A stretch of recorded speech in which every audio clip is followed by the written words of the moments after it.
Assalamualaikum warahmatullahi wabarakatuh. Apa kabar anak-anakku semua muslim-muslimah? Insya Allah dirahmati oleh Allah Subhanahu wa Ta'ala. Pada pertemuan kita yang kedua, Ibu akan membahas tentang semangat menuntut ilmu.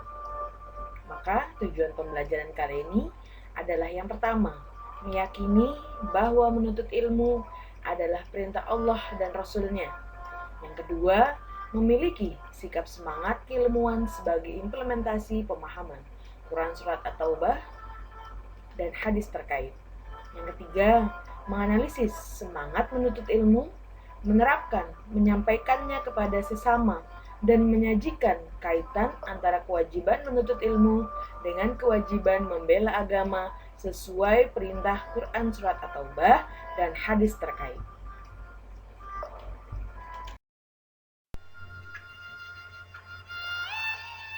Pada permulaan, Ibu akan memberikan 3 gambar ini, yang mana sesuai dengan semangat menuntut ilmu. Baik, apa yang kalian pikirkan dari gambar tersebut?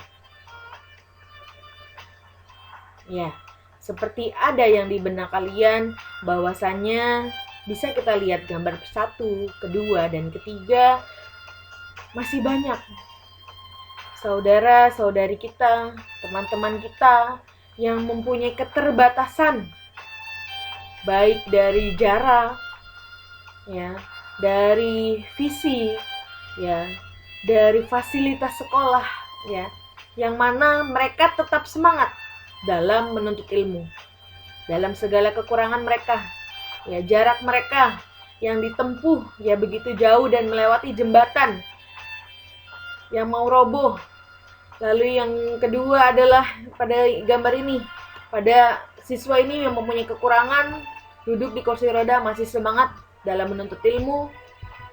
Yang ketiga adalah dari gambar yang di bawah, masih banyak kekurangan dari ruang kelas ini, tapi mereka tetap semangat menuntut ilmu. Nah, patut dari 3 gambar ini ya kita contoh. Kita harus tetap semangat dalam menuntut ilmu. Baik, babnya adalah semangat menuntut.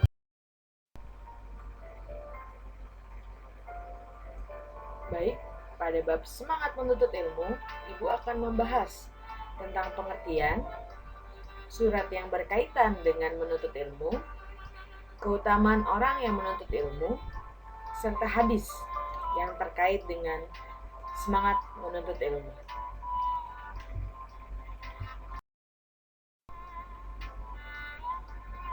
Apa sih itu ilmu? Mengapa kita harus menuntut ilmu? Bagaimana hukum menuntut ilmu?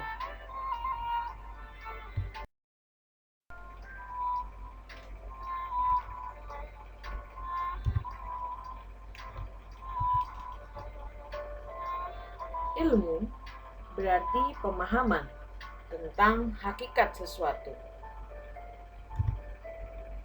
Menuntut ilmu berarti usaha yang dilakukan seseorang untuk mengubah tingkah laku dan perilaku ke arah yang lebih baik.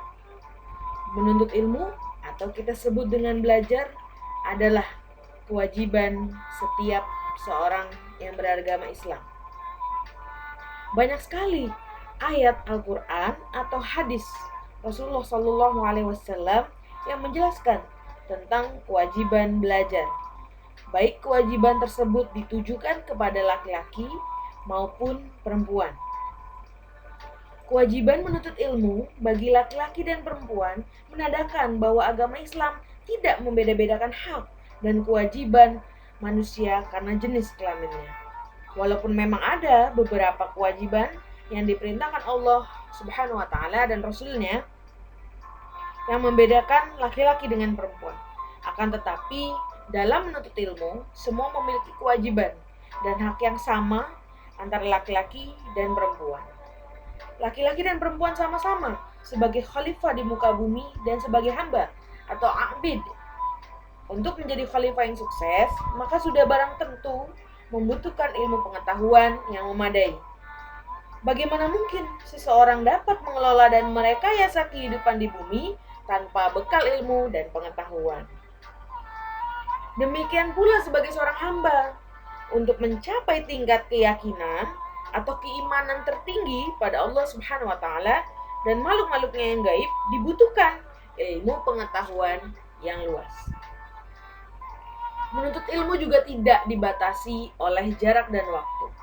Mengenai jarak, ada ungkapan yang menyatakan tuntutlah ilmu sampai ke negeri Cina.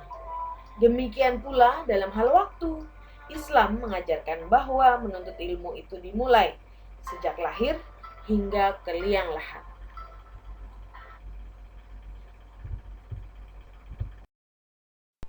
Kita ke slide berikutnya, yaitu hukum menuntut ilmu. Nah, apa sih hukum menuntut ilmu? Ya,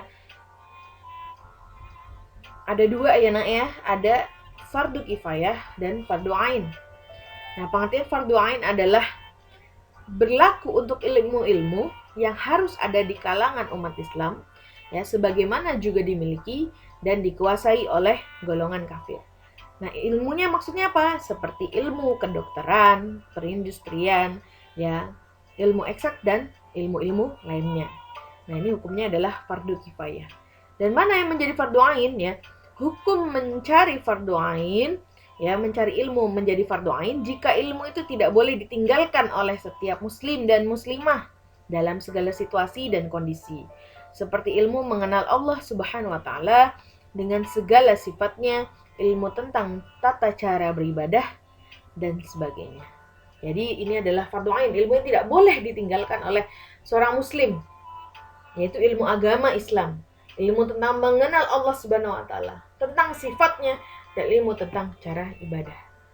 Salat, puasa, zakat, ya, membutuhkan ilmu salat, ilmu zakat, dan ilmu puasa. Semua harus dilandasi oleh ilmu.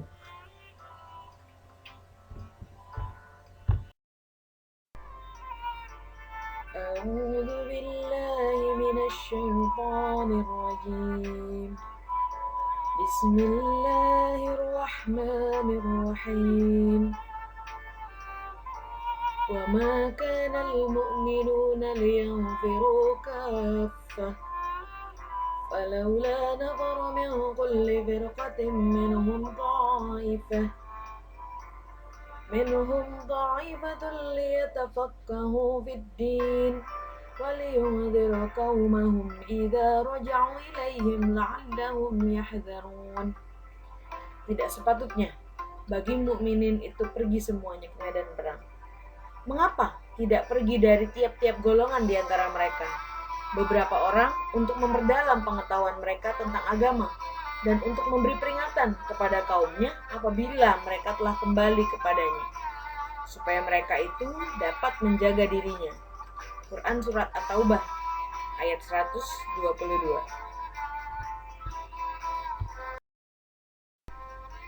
Berikut ialah tafsir dari Quran Surat At-Taubah ayat 122.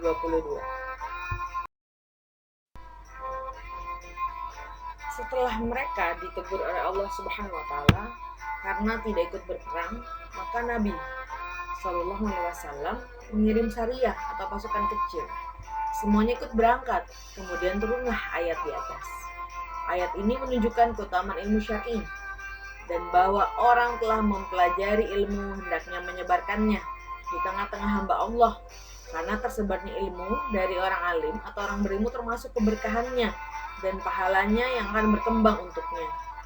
Adapun jika dibatasi untuk dirinya saja dan tidak didakwakannya di jalan Allah dengan hikmah dan nasihat yang baik, serta tidak mengajarkan orang-orang bodoh hal-hal yang tidak mereka ketahui, maka apa hasil yang diperoleh dari ilmunya? Dirinya akan mati, ilmu dan buahnya pun akan mati. Dan hal ini sungguh sayang bagi orang yang diberikan ilmu dan kepahaman. Nah, dalam ayat ini juga terdapat petunjuk dan pengarahan, yakni bahwa kaum muslimin hendaknya membagi-bagi tugas. Ada yang khusus mengisi waktu untuk suatu maslahat dan bersungguh-sungguh terhadapnya dan untuk tidak berpindah kepada yang lain, agar maslahat mereka tegak dan manfaat menjadi sempurna. Meskipun jalur yang dilewati berbeda-beda, Amal yang dilakukan tidak sama, namun tujuannya satu, yaitu untuk menegakkan maslahat agama dan dunia mereka. Dengan menyampaikan ilmu kepada mereka dari siksaan Allah dan melaksanakan perintah dan menjauhi larangan Allah Subhanahu wa taala. Ibnu Abbas berkata, ayat ini khusus untuk syariah atau pasukan kecil, sedangkan ayat sebelumnya yang melarang seorang pun sahabat tidak ikut berperang adalah apabila Nabi Muhammad ikut berperang. Artinya, ayat ini menjelaskan tentang perintah bahwa umat Islam apabila terjadi peperangan, maka tidak semuanya wajib ke medan perang. Dalam arti ada pembagian tugas dalam masyarakat Islam. Tidak semuanya orang mukmin harus berangkat ke medan perang, melainkan hanya sebagian saja. Nah, sebagian lagi ada yang memperdalam ajaran agama atau disebut tafaqquh fid din.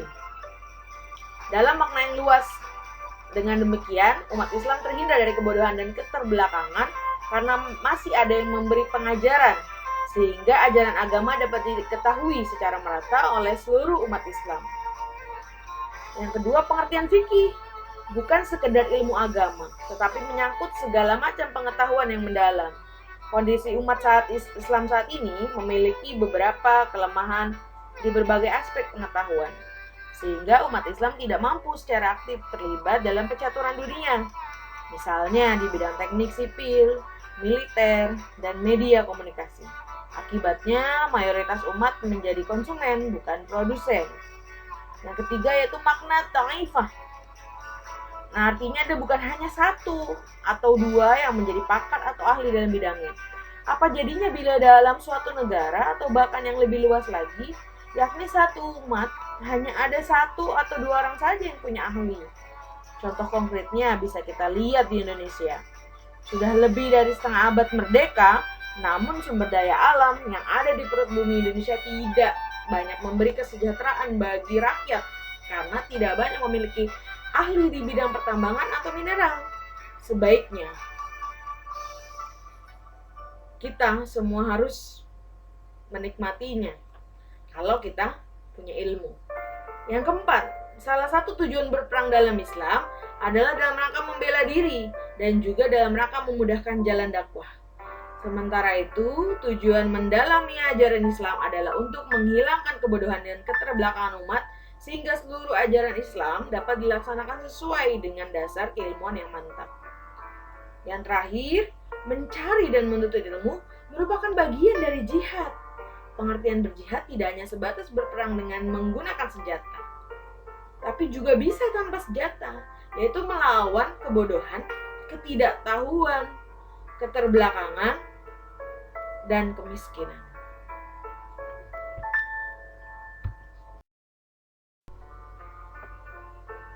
Baik, yang akan Ibu bahas selanjutnya yaitu kedudukan orang yang menuntut ilmu. Dari gambar di atas, siapa dari Anda semuanya yang bisa menebak apa maksud dari gambar-gambar di atas?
Baik, Ananda, muslim-muslimah, sudah mendapat jawabannya?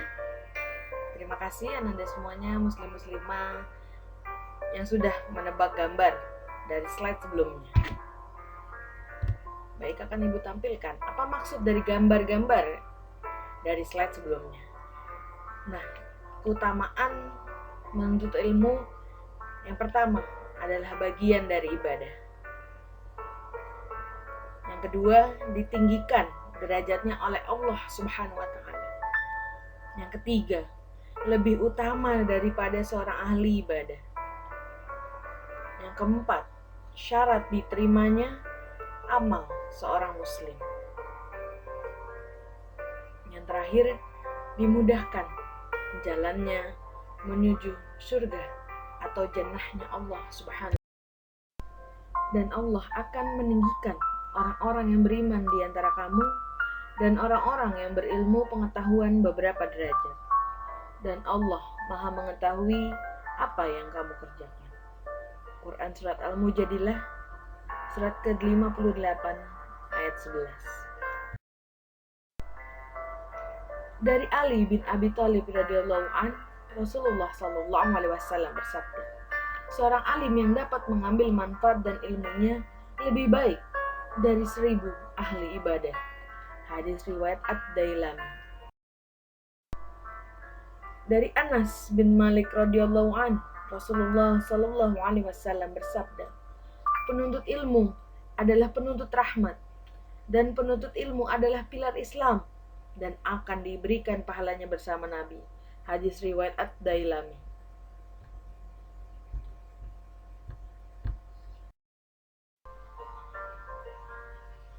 Baik, selanjutnya kita ke hadis tentang kewajiban menuntut ilmu dan mengamalkannya. Ada yang tahu bunyi hadis berikut? Menuntut ilmu merupakan kewajiban bagi setiap muslim. Hadis riwayat Ibnu Majah.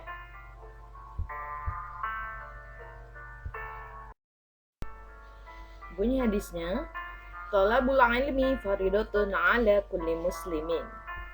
Mumtaz.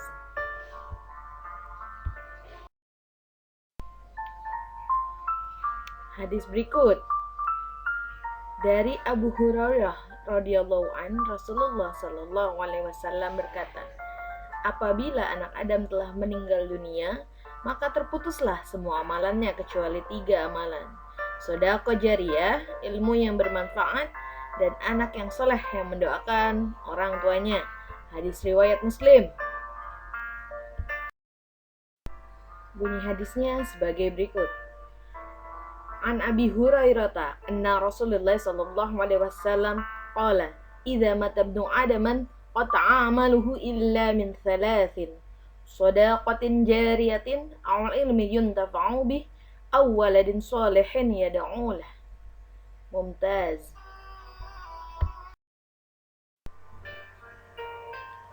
Ya, bisa Anda renungkan semuanya bahwasannya tidak ada jalan yang mudah ya sampai ke titik ini. Ya, sampai ke titik ya di mana kita bisa mencapai prestasi keilmuan. Yang terpenting ya bukan hanya sekedar memakai toga. Tapi yang terpenting adalah bagaimana kita bisa membanggakan kedua orang tua kita. Bagaimana kita bisa bermanfaat ilmu kita selama kita mengenyam pendidikan begitu lama, belasan tahun, kita bisa bermanfaat untuk orang lain. Bagaimana kita bisa bermanfaat nantinya di masyarakat. Bagaimana kita bisa berhubungan baik dengan Allah, hablum minallah. Bagaimana kita harus berhubungan baik dengan manusia, hablum minannas. Dan tentunya persiapan kita menuju akhirat. Umur bukan bertambah tapi berkurang. Oleh karena itu, jadilah muslim-muslimah yang bermanfaat, muslim-muslimah yang taat, ya, dan muslim-muslimah yang berpengaruh positif terhadap orang lain.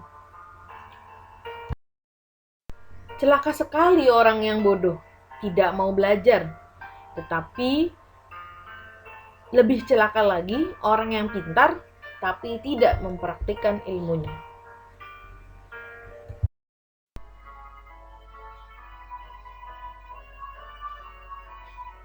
Menerapkan perilaku mulia. Perilaku yang mencerminkan sikap memahami Quran Surat At-Taubah, Surat ke-9 ayat 122. Jadilah orang yang berilmu, pandai, sehingga dengan ilmu yang dimiliki seorang muslim dapat mengajarkan ilmu yang dimilikinya kepada orang-orang yang ada di sekitarnya. Jika tidak dapat menjadi orang pandai yang mengajarkan ilmunya kepada umat manusia, jadilah sebagai orang yang mau belajar dari lingkungan sekitar dan dari orang-orang pandai. Jika tidak dapat menjadi orang yang belajar, jadilah sebagai orang yang mau mendengarkan ilmu pengetahuan. Setidaknya, jika kita mau mendengarkan ilmu pengetahuan, kita dapat mengambil hikmah dari materi yang kita dengar. Jika mendengar juga tidak dapat, maka jadilah orang yang menyukai ilmu pengetahuan. Di antaranya dengan cara membantu dan memuliakan orang-orang yang berilmu, memfasilitasi aktivitas keilmuan seperti menyediakan tempat untuk pelaksanaan pengajian. Janganlah jadi orang kelima, yaitu orang tidak berilmu, tidak belajar, tidak mau mendengar, dan tidak menyukai ilmu. Jika di antara kita memilih yang kelima ini, maka kita akan menjadi orang yang celaka.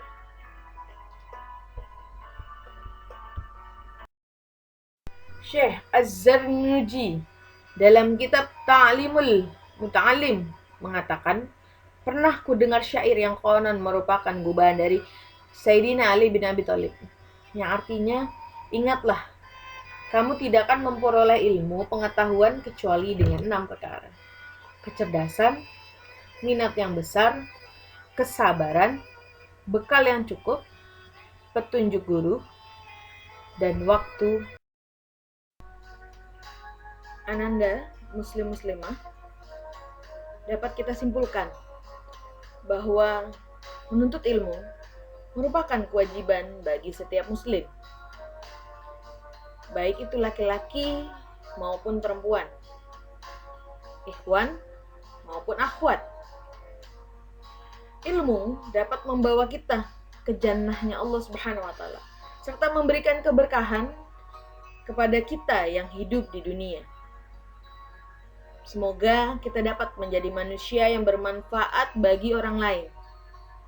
Sekian dari materi yang dapat Ibu sampaikan. Kurang lebihnya Ibu mohon maaf. Mari sama-sama kita membaca doa kafaratul majelis. Subhanakallahumma wa bihamdika asyhadu an la ilaha illa anta astaghfiruka wa atubu ilaik. Ibu tutup, wabillahi taufiq wal hidayah wa ridha wal inayah. Wassalamualaikum warahmatullahi wabarakatuh. Silakan Anda muslim-muslimah yang ingin bertanya, silakan tulis di kolom komentar.